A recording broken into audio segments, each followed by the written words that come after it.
Good afternoon, everybody. We are going to get started shortly. Thank you all for logging on. We have a great presentation for you today, and we appreciate you joining us. I think we'll give it one more minute and then we'll get started.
Okay, I'm going to go ahead and get started, although we do have to readjust the PowerPoint that we have up because we have, I think, a more final draft. And also, for those of you who are following along, if you want to go to our website, poc.lacounty.gov, and click on meetings and town halls, you can actually see the PowerPoint and download it if you want.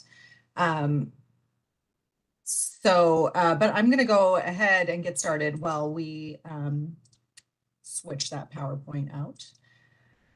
So let's start by introducing ourselves and welcoming you. So my name is Wendy Julian. I'm the Executive Director of the Probation Oversight Commission, and we are doing something a little different today. This is not a Probation Oversight Commission regular meeting or even special meeting, and the commissioners may be joining us as members of the public, but this is a presentation put on by staff. And speaking of staff, I'd like to start by introducing and thanking my exceptional colleagues who are the reason we're able to do this today, those who are running the meeting, and most importantly, the two you see on camera, Donisha Smith and Tyler Manuel, who are our project director and analyst for data and research, who have taken the data that probation has provided and put together this beautiful presentation that we hope will provoke a lot of questions and thoughts, and that this will be the beginning.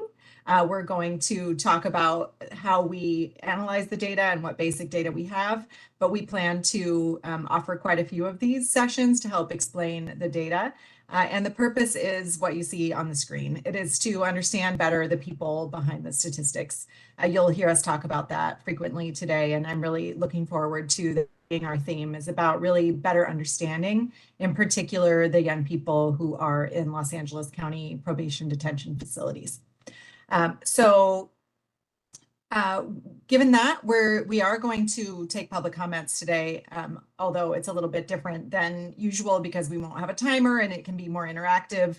You're welcome to share your comments, but we'd also like just to hear your questions and be able to answer your questions. And so we won't put up a timer, and we'll do our best to be able to get through everybody who wants to talk. So are we able to, oh, there, you did it already. Great. We can go on to the next page. Thank you. Thank you. Thank you. Okay, so in order to make a public comment, if you're here on WebEx, oh, and I should also say this is being recorded and it's also being streamed on YouTube. I'm sure there are folks watching on YouTube right now, and we welcome you. It will live on YouTube. You can also go to it through our website, so you can encourage others to watch it later. But if you want to participate today, you have to be on WebEx. So if you're on YouTube, you need to go to our website and register and join via WebEx, and that will allow you to ask questions and interact with me and Donisha and Tyler. In order to do so, you just click on the little raise your hand button at the bottom. If you can't see it, or if you're on your phone, you may have to click on the little three dots to get the raise your hand, and we will send you an unmute request. You'll be able to unmute and begin speaking. If you're calling into WebEx, you tap *3, and that has your phone number pop up for us, and we will call on you and you dial *6 to accept and begin speaking. So after we finish the presentation, we will have plenty of time to listen to your comments and questions. Okay, we can go to the next slide. What we're going to do today is talk about the background, a little bit about the history of the Probation Oversight Commission, very short, and about the data that we receive, how we process data and think about data, our challenges and our goals, and then most importantly, an overview of our LA County detained youth. And Danisha and I will go back and forth on this, and Tyler has tried to guess what some of your questions might be and is prepared in the background for some questions. So we can go to the next slide, and I'll talk shortly about who the Probation Oversight Commission is. So the Probation Oversight Commission is 4.5 years old. We were founded through a motion that came out of the Probation Reform Implementation Team. We can go to the next slide if you want to. And the Probation Reform Implementation Team developed an idea for a Probation Oversight Commission, which is the first of its kind in the nation. And the goals and authorities are listed here on this slide. The idea is to be a liaison between the department, the probation department, and the Board of Supervisors and the public. So there are 9 appointed commissioners, 5 from each supervisorial district, 1 from each of the 5 supervisorial districts, and then 4 at-large commissioners.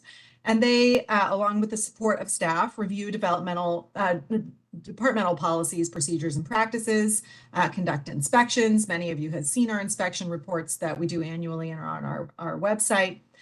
Look into critical matters that are brought to the Commission's attention. In that aspect, as well as in reviewing grievances, we work very closely with the Office of Inspector General. The Probation Oversight Commission does not receive confidential information, but often works with the Office of Inspector General through those inquiries and to learn more about incidents that are occurring. We also work with, in collaboration, state agencies, including the Office of Youth and Community Restoration and others who also have authority and interest over the probation department and aspects of it. And then what we're going to talk about today is we have the opportunity and the authority to compel data, evidence, and testimony from the department. The commissioners have asked for lots of data, but perhaps the most important and what has led to the ability to do this meeting today is the data snapshot, which hopefully Danisha can talk a little bit more about as she discusses the actual data findings. And then my favorite part, and the reason I love this job, is engaging the public. So the point of this is not to do internal reviews, but rather to shine a light on the what's going on within the probation department to the public so that you all can hear, listen, learn, ask questions, and encourage the commissioners to ask your questions. So I'm really pleased about how that has developed through the history of the Probation Oversight Commission, which you may hear us call the POC at sometimes. And we have a staff of 8 folks who are here to help you. So feel free to reach out to us. And with that, I'm going to turn it over to Danisha Smith, our project director, who is going to talk to you about the data. Thank you. Thank you, Wendy. Next slide. Good afternoon, everyone. Thank you so much for joining our session today. This visualization outlines the strategy we use to implement our mission. So we request data and information from the probation department via motions that are passed during the course of our commission meetings, via formal memos sent to the department's executive leadership team, and as outlined in our data sharing agreement. Once we receive the data and information, we analyze it. We go back to leaders in the department to ask clarifying questions. We consult with research if needed, all of that to ensure that we're making or deriving accurate findings from the data we receive. We then prepare summaries, fact sheets, reports, and other public documents to provide recommendations to probation's leadership team and to promote transparency with the public. We do this work through a social justice lens because we believe in giving voice to system-impacted individuals who typically are unable to advocate for themselves. And I believe the work that we do complements the Board of Supervisors' anti-racism strategic plan, by calling attention to how our local systems exacerbate racial inequity and by offering recommendations for system improvement. Next slide. There are many external factors that make reform work challenging within the juvenile justice field. And one of those challenges has to do with mainstream perceptions. Fenton, a social impact communications firm, commissioned a Harris poll in 2024 in which they surveyed thousands of people in a nationally representative poll to better understand people's perceptions around youth crime. And they published those findings earlier this year in a webinar that was hosted by the Annie E. Casey Foundation. The survey revealed that overall, respondents believe that crime and violence among young people are on the rise. Additionally, respondents believe that punishment is the most effective consequence and that young people should face punitive consequences when committing a crime. So this gives you a taste of some of the widely held perceptions that shape public opinion and influence decision-making about justice-involved youth, even though those perceptions are not supported by scientific research or data. In fact, the California Department of Justice and others have reported that crime is indeed on the decline, particularly in California. There's lots of research available showing how punishment and punitive measures, particularly when used with justice-involved youth, are counterproductive. Research shows that most forms of punishment actually increase recidivism because it produces negative emotional reactions such as aggression and withdrawal that can increase the behavior that is being punished. And there is a plethora of scientific research available showing that young people are developmentally different from adults. And so providing them with trauma-informed rehabilitative services in a community setting is much more effective than congregating them in facilities. It is less costly, it supports their rehabilitation, and it does more to promote public safety when compared to detention. Racial discrimination is another factor that contributes to biased portrayals of justice-involved youth of color, and this is especially true for Black children. Researchers from UCLA, Georgetown Law, the National Center for Post-Traumatic Stress Disorder, and others have all cautioned that due to an adultification bias, Black children are often perceived as being older and more adult-like than their white peers, not given the same leniency for their childlike behavior as white youth, and viewed as more culpable for their behavior and less deserving of support. And so the adultification bias can lead to wrong assumptions being made about youth, and it also increases the likelihood of them facing more punitive outcomes. And it contributes to the ongoing ethnic disparities in the juvenile justice system. And then lastly, it's been over 25 years now since a Princeton professor coined the super predator term and falsely predicted that there would be a coming wave of crime committed by Black and brown children who would inflict mayhem across the country. And although many years have passed and the term and the theory have been widely discredited, the effects of that still linger.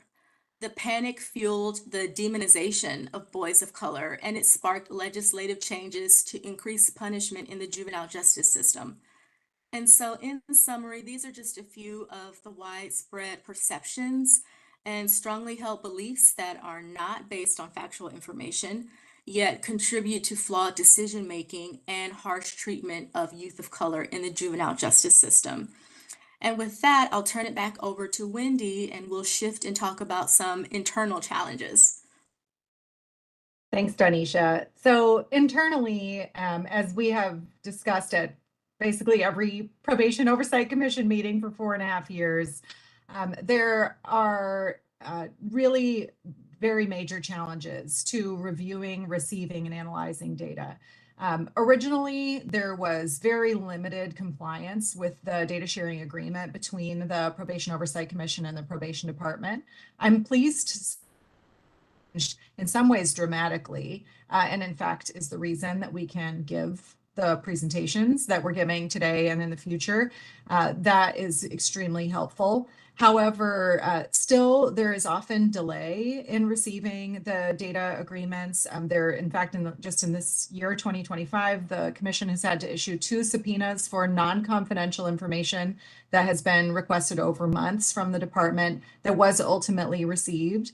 And that comes into what the second bullet point here says, which is that in particular under Chief Villarosa's leadership, there has been, I think, very helpful and truthful acknowledgement about the data systems and the data culture at the department, and an understanding and explanation of how it's challenging to collect data when the actual inputs of the data are often flawed and when the systems are antiquated and cumbersome. So what happens is that we get the data and it is sometimes incomplete, it is often late, it sometimes contains errors and requires revisions that our team points out.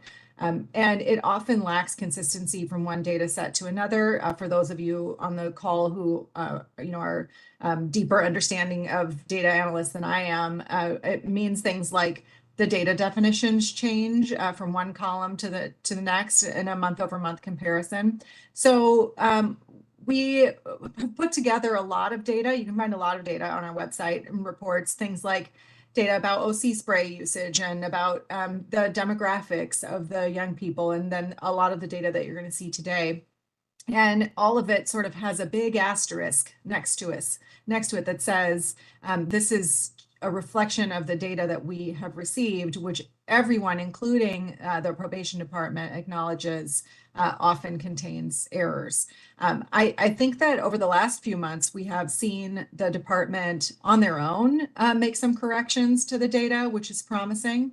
And then also they have responsibly to our requests made corrections to the data. So we're on the right track here and continuing to move forward, but we continue to have some limitations about the data and the analysis that we can provide because of the internal systems.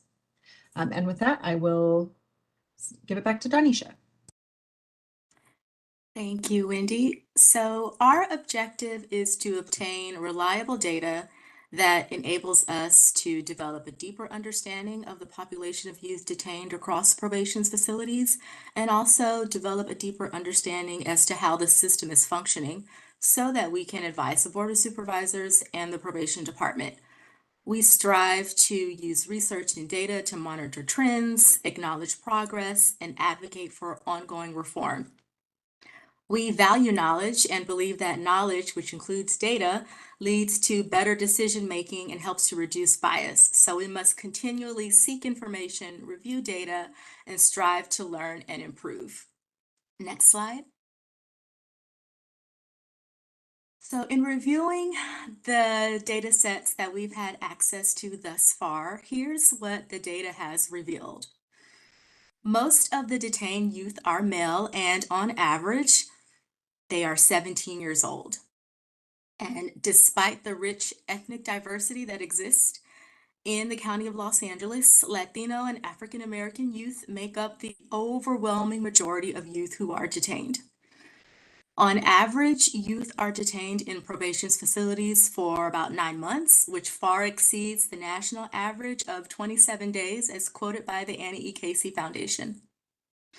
The majority of youth at Los Padrinos are predisposition youth. That means they are waiting for their case to be heard before a judge.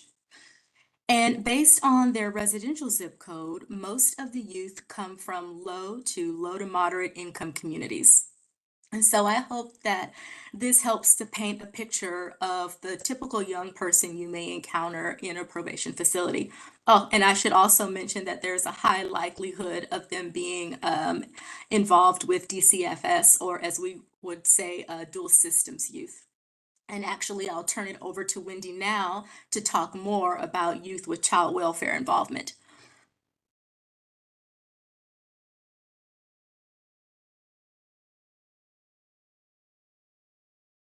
Next slide.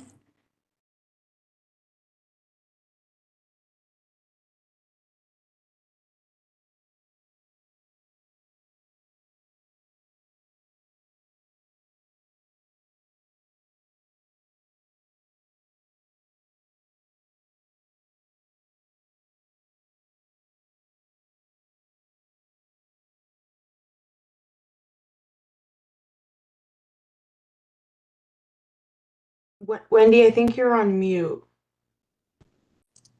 Thank you for interrupting me, Belinda. Thank you. I apologize for that. So, okay, so you'll see on the screen really two items that describe both what Donisha was talking about and what I was talking about the data issues. One, and most importantly, and our point today, is the complex vulnerabilities of the young people who are detained.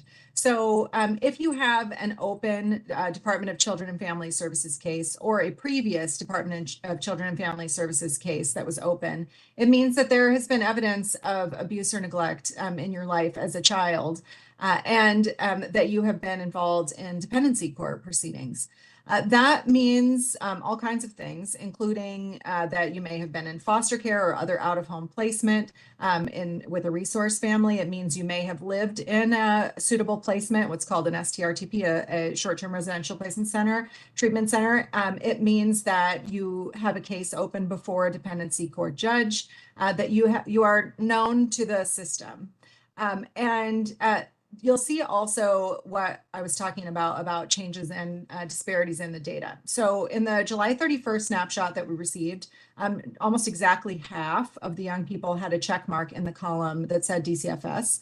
And then in December, in a snapshot that looked very similar to the July 31st in terms of the overall number of youth, it was down to about 12%. We have a report ready and it will be published on our website this afternoon that goes into this discrepancy and the explanations we have received about it. But in a nutshell, it's because the data definitions were different. And in July, that was have or had a DCFS case. And in December, it is have an open DCFS case, which explains much of the difference. But what's interesting to me about that, and this is what I think Donisha was mentioning around understanding who the young people are, is that if the probation department is to assess the needs of young people and then provide rehabilitative, trauma-informed, culturally humble and competent programming to most ensure the success of the young people on their release to the community, we need to know a lot about their lives. This in particular is something that we need to know, whether they are currently or formerly involved with our dependency system. And so we're very hopeful that in the Commission's requests for the data and the clarification of the data and helping probation nail down really their data definitions and understand it better, that the result will be better outcomes for youth because the department themselves will know better who the youth are that they're serving. So I'll just wrap up this by saying that child welfare involvement goes a lot into the overlapping issues that Donisha was discussing and disparities, because of course there are also racial disparities on the child welfare side that lead in sort of as a pipeline into the juvenile justice system. And I also think that there are some really interesting factors here. I've had the opportunity to speak to lots of families and attorneys and judges, and often when a young person has few caring adults in their corner, that they are more likely to have to spend some time at the juvenile hall. So there are a number of young people who spend time at the juvenile hall as a result of waiting for placement. either because a placement has fallen through, perhaps they ran away, perhaps they were not allowed to stay at the placement, or because there's difficulty in finding placements for youth with certain charges or certain backgrounds. So the overlap between the child welfare system and the juvenile justice system is a serious one, and one that we hope to continue diving into so that we can help the department better serve these youth. Next slide.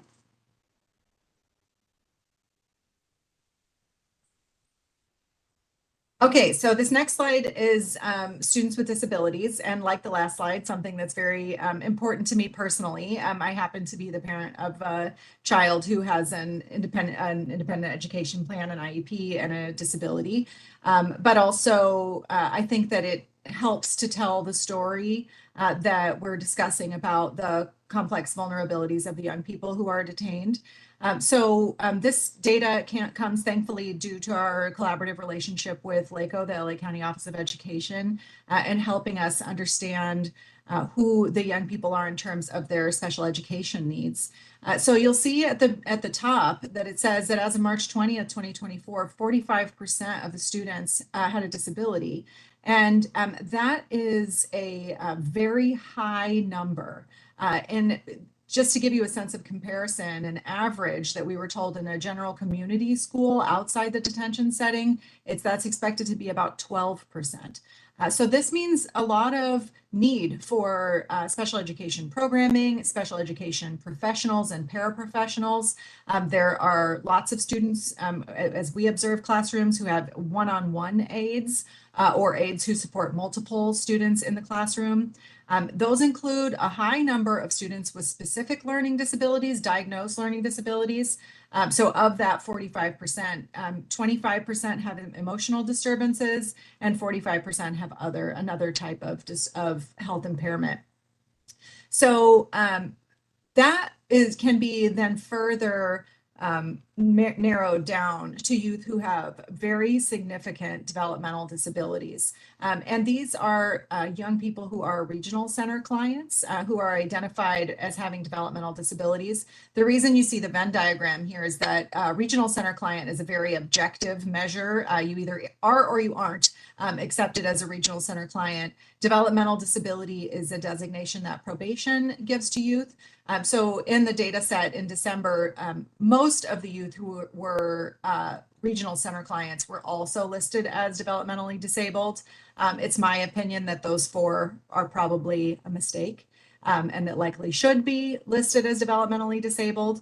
And then there are 11 young people who are listed as having a developmental disability who either do not qualify as regional center clients or haven't qualified yet as regional center clients, as there is a process for that. So it just gives you a sense of the needs of the young people and what it might mean if you think about putting yourself in the shoes of a young person who has significant learning disabilities, who needs help in school, who's fallen behind in school, in the community, or who has a developmental disability. You may have heard at Probation Oversight Commission meetings and board meetings over the last few years are concerns about youth with developmental disabilities being sprayed with OC spray or having other concerns and questions come up about their vulnerabilities with other young people and staff in the facilities. I think it just, to me, helps draw a picture of the young people that are in the facilities and bust some of those myths that Donisha went through at the beginning. So with that, we'll go on to another slide and another section of the data. The snapshot data sets shared with us contain the last known residential zip code of our detained youth. So we use that information to help us decipher which areas in the County of Los Angeles are most impacted by youth arrests. So in order to do this, we used the Los Angeles Times mapping project, which divides the county into 16 regions. And you can see the map on the left side of the slide here illustrates where those regions are located. So we assigned zip codes to their respective region in order to determine, again, which communities across the county had the most arrests. Now, last year, we published a demographic snapshot report that was published using a data set from July 27th, 2023.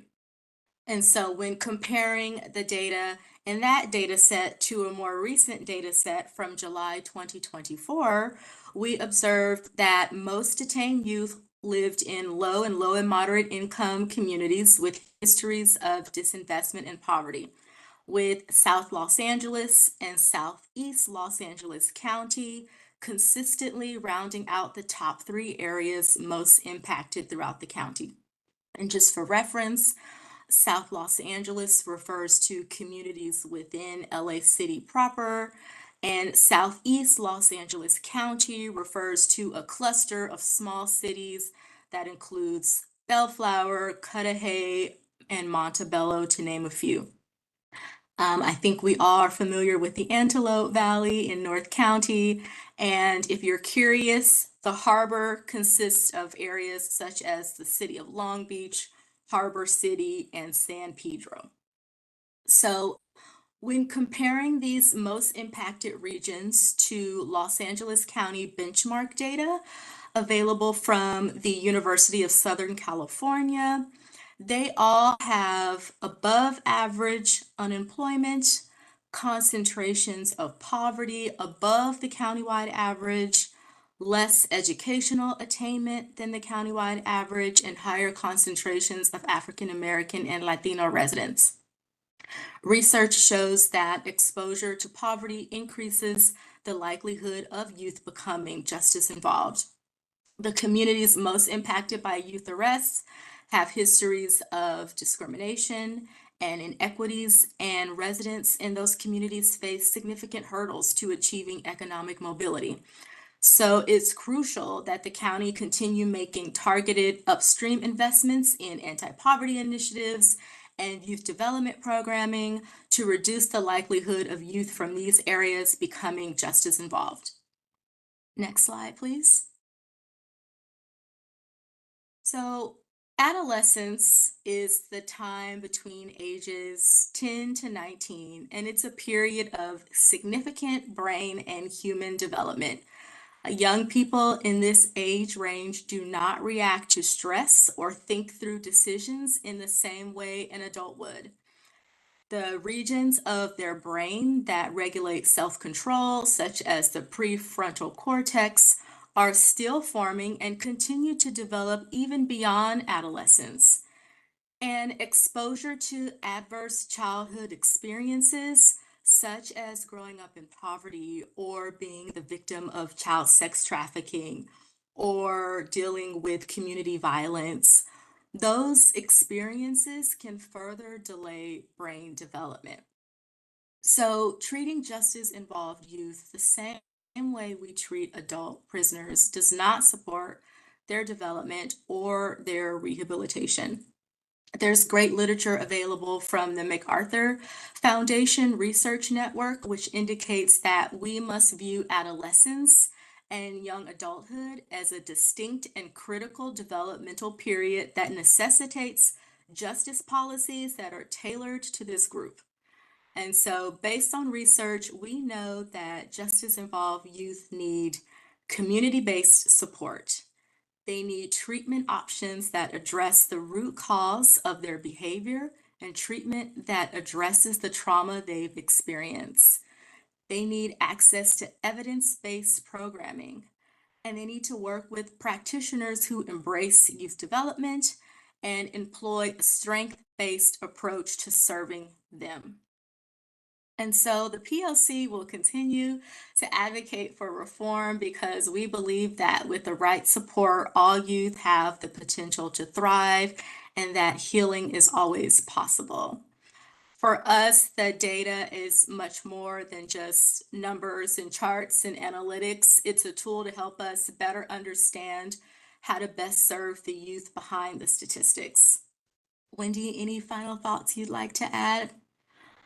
I'm so thankful to your work on this, Donisha and Tyler. And I just want to echo what Donisha has said, that the purpose of the Probation Oversight Commission is to be able to analyze this data and provide recommendations, which all of the fact sheets that you'll see posted on our website include recommendations to meet the goals that Donisha is discussing. And the reason for that is precisely what she said, is because it is the right thing to do legally, morally, and in every way for the young people and their families who are involved. And also, it's the right thing to do for public safety. I had someone told me at one point that everything we do in the juvenile justice system is prevention, even for young people who have already committed and been found responsible for a crime, because they are returning to our communities, thankfully, and will be returning in some cases very soon to our communities. And so the more we know about them and the better we invest in their care and their development, the better our entire community is, in particular, their own lives and their own families. So I'm really thankful for the lens and the opportunity to share this data with you. If you'll go to the next slide, I'll talk a little bit about what you can expect from some of our next webinars. We have an exciting set of data about the youth's charges and their detention screener scores. So the charges, of course, are the crimes that they're booked on when they come into the juvenile hall. There's been lots of discussion about that at the board and at the Probation Oversight Commission meetings. The detention screener scores are a risk assessment tool that the department uses, that the department fortunately has been actively in conversation with us about the opportunities for improvement, not only of the screener itself, but also of actually using the screener to make better decisions about keeping youth out of detention who could be safely cared for at home, either on an ankle monitor or not. And as they await the adjudication of their trial, or also after the adjudication of their trial. We're also going to talk more about detention and intake strategies and the opportunity and link between rehabilitation and public safety. I will tell you, Tyler is working right now on a report that I'm very excited to see, that's about law enforcement agencies. So in the snapshot data, there is, it tells us which law enforcement agency made the arrest that led to the booking and the admission into the juvenile hall. So we're going to look at both rates and types of charges that law enforcement agencies bring youth in on, as well as changes over time between the regions about law enforcement agencies. So that's very exciting, one that will be coming up. I also want to just remind folks that there is a report on our website called the Demographic Report. I think the title is that simple, right, Daisha? That is a really profound list of data and explanation of the data that focuses on the racial disparities and the geographic disparities. So you can find more in-depth information and fact sheets on each of these. And with that, we'd like to turn it over to you. You can take us to the next screen. Please follow us on social media and continue to participate in these. You're welcome to tell people to watch it on YouTube. Also, if you don't want to ask your question live, I will tell you, you can put it in the chat and we'll read it. Janae or Ismail can send it to me and I'll read it out loud.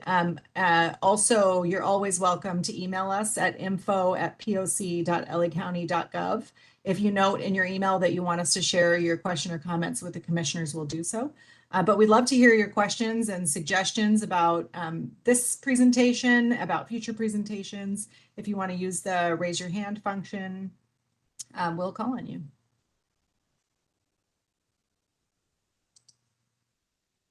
Don't be shy.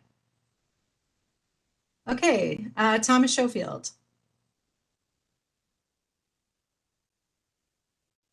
Thomas, we're going to unmute you, and then I think you have to unmute yourself. There we go.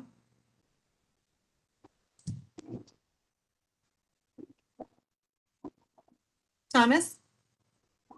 Me? Yes. Did you have a question? Oh yeah, I thought you said a different name. I'm sorry. I got a question. In the presentation, they said something about how community, the trauma that they faced in the community has an effect on them. And then they said that community-based, having them in the community, putting them back in the community is a better way of dealing with their trauma. How does putting them back in that same community that caused the trauma more effective than anything else? That's a great question, Thomas, and thank you. Danisha, do you want to answer? You want me to answer? I'm happy to respond. Yes, I'd say that research shows that serving youth in a carceral setting just isn't productive for a number of reasons. Subjecting them to punitive measures, subjecting them to substandard educational opportunities, OC spray, which is a unique problem to Los Angeles County, issues of isolation and room confinement, the inability to regularly interact with parents and loved ones, all of those factors are counterproductive to the goal of rehabilitating youth. So those are some reasons why community placement is preferred. Wendy, would you like to add? Sure.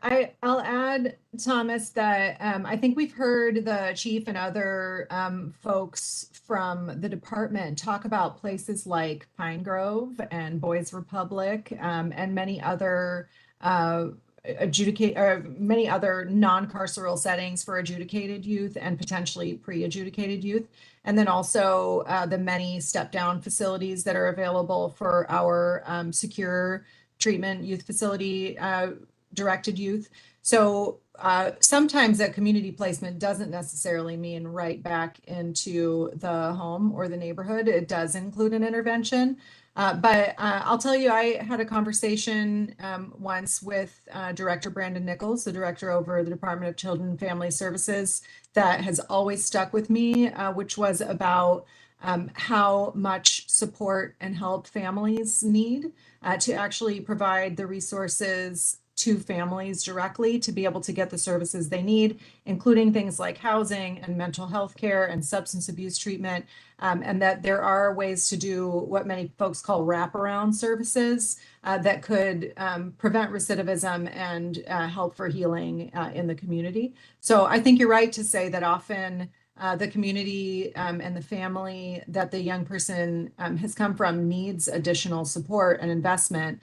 And that certainly, and I think Danisha said this in her final comments, that's something that I personally, and I think I could speak for the Probation Oversight Commission, support those kinds of extensive community and family investments in things like parks and schools and mental and physical health care and issues that help keep youth and families out of the justice system to begin with. Thank you for that question. Anybody else have a question or a comment or something you want us to analyze? Mary Meredith? Can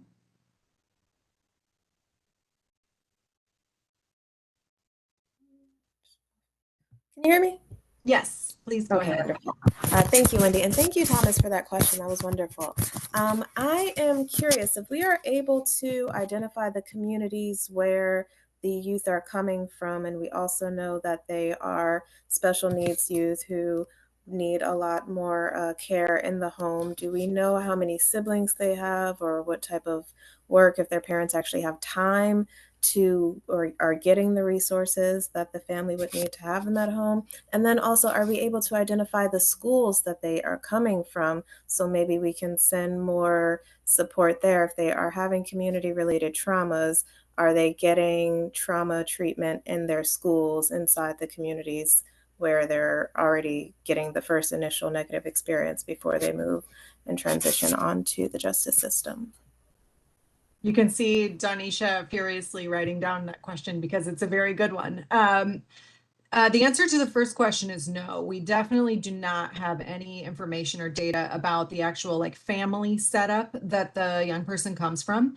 That would be interesting to learn more about. That's something that for crossover youth who also have open DCFS cases, they would have more information about, not available publicly, but perhaps on more of like a trend basis is something we could look into. But the school where they come from is something we could potentially learn about. That is often information that's gathered from the probation department through intake and through LACO. So it might be interesting to look at whether there is a trend in schools. I'll tell you, when I worked in the child welfare system, we were able to pinpoint schools that had the highest percentage of youth in out-of-home foster care, for example, and target services to those schools that benefited all students, but we knew would benefit a higher percentage of young people that were in out-of-home foster care. So I think that's a great idea and definitely something we can talk to our colleagues at LACO and probation about getting more information from.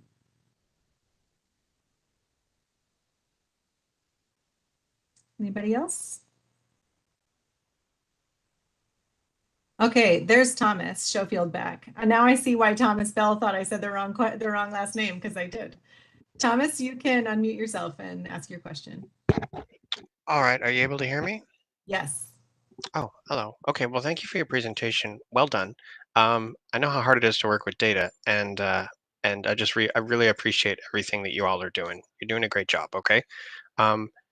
My question was, I understand the probation has, internal teams that also play with data a lot and conduct research, and like the research team's headed by a woman of color who was a tenured professor beforehand and has her degree in criminal justice. So very, very familiar with the research and passionate about these things, just as you are. Would there be any interest in going through whatever channels y'all need to go through in order to be able to have direct communication with us about data questions? Sometimes I feel like I'll speak to one that I don't think will get anybody's dander up. Um, Previously, there was a discussion about incidents and OC incidents. And this was several years ago, so I think it's stale. Nobody's going to care that I talk about it. Um, an incident could be 20 people who get OC sprayed. An incident could be one person who gets an OC overspray and doesn't actually get really contacted with OC spray directly. And we were thinking internally, it makes sense to count one thing. I would want to know how many youth got sprayed with OC spray.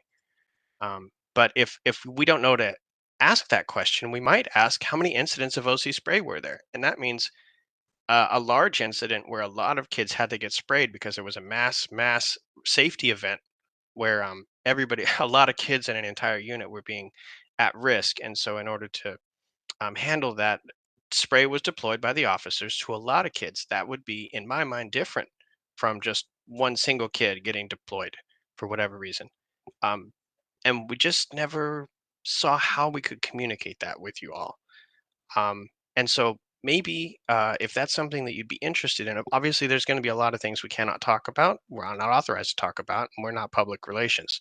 But if we could specifically respond to data questions, um, I've always felt like that should be something we should be able to somehow work out, that the powers that be could make it happen. Well, I certainly agree with you. And I think that I've said many times that the sharing of data, in particular on a public-facing data dashboard, in my opinion, should be the role of the probation department, not of the Probation Oversight Commission. And there have been times in years past, including recent history, when the probation department did share data. For example, there were quarterly ProbeStat reports that were created by the individual divisions that were shared publicly, and all we did was just publish them. There was no analysis. And then discussions about the sharing of data to the open data portal for the county. So I think there are opportunities. I think the breakdown in terms of what you're saying specifically is that we are given a very specific protocol about how we're supposed to ask for information, and often that information doesn't trickle down to the right sources who could provide the answers to those questions. So I am very open, and I know I speak for Danisha in this. We are very open to having collaborative conversations with the department about, for example, asking better questions. I like that as your main point there. Understanding the data differently, understanding how our analysis of the data might misrepresent information, or how we could better and more accurately represent information. And I think that partially comes down to the culture of the organization, and the probation department becoming more transparent themselves without an oversight body telling them to be transparent. There are certainly other probation departments around the state that do that extremely effectively. In fact, maybe Danisha, you could say a couple words about the dashboard that we saw a couple weeks ago. So we had the pleasure of receiving a demo from Santa Clara County. Tyler, is that right? And their dashboard is incredibly robust. It updates daily, and it contained demographic information as well as disposition information for youth. So you can kind of see how youth cycled through the system. Tyler, if I'm forgetting other components of that, feel free to jump in. No, I believe you got like all their components correct. Their dashboard was very informative, and as we learned in their meeting, was because of the collaboration between them and their probation chief and department, and communicating what Mr. Thomas said about what kind of questions we want to ask each other, and the data that we want to just maybe possibly clarify to each other what it means. So yeah, you were right on that, Danisha. Thank you for that question and comment. Anybody else?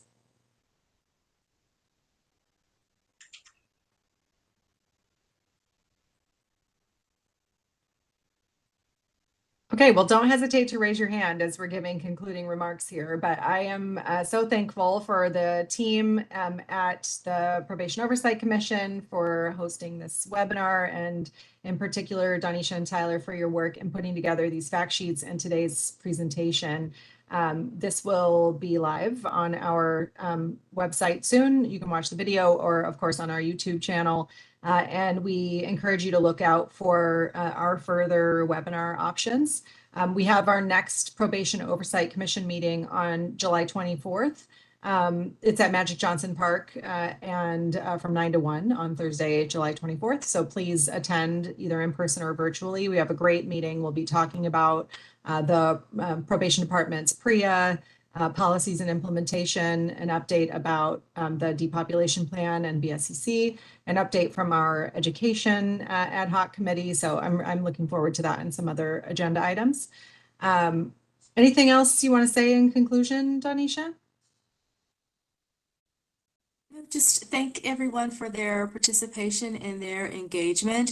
As we said, this was the first of what we hope will be a series, so additional sessions coming soon, and we look forward to continuing to share the data that we have access to with you, and we look forward to more of your questions. I do see one more hand. Al Burrell, do you want to ask your question?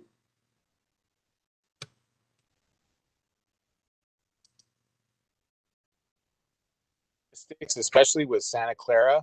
I mean, in 23, they had 1,000 arrests. So comparing their county with LA County, there's significant changes in the accessibility of getting statistics right away.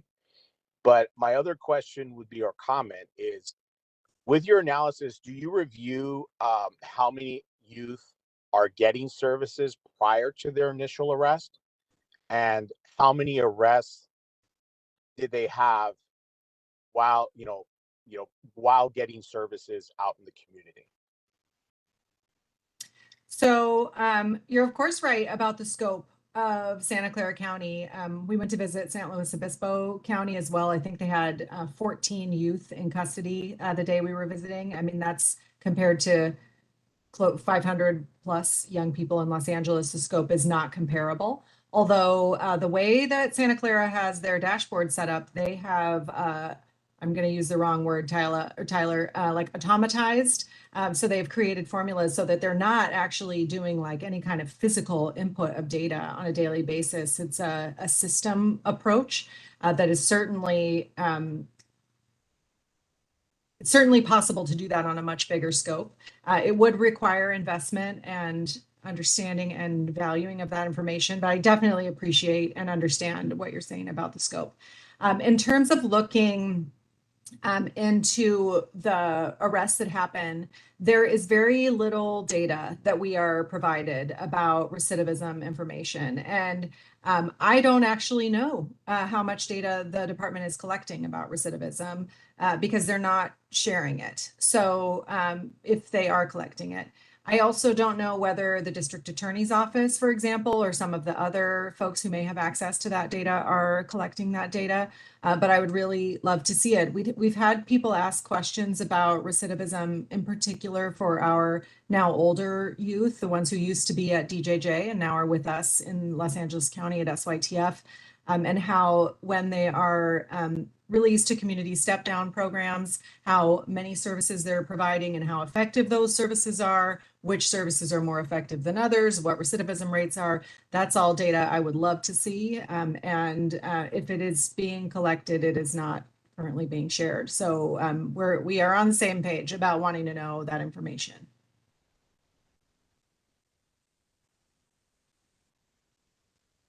Okay, so with that, I think we will wrap up today's webinar and say thank you very much and enjoy the rest of your afternoon. And please join us on July 24th, and you'll be hearing more about the schedule for upcoming webinars. Thanks, everybody.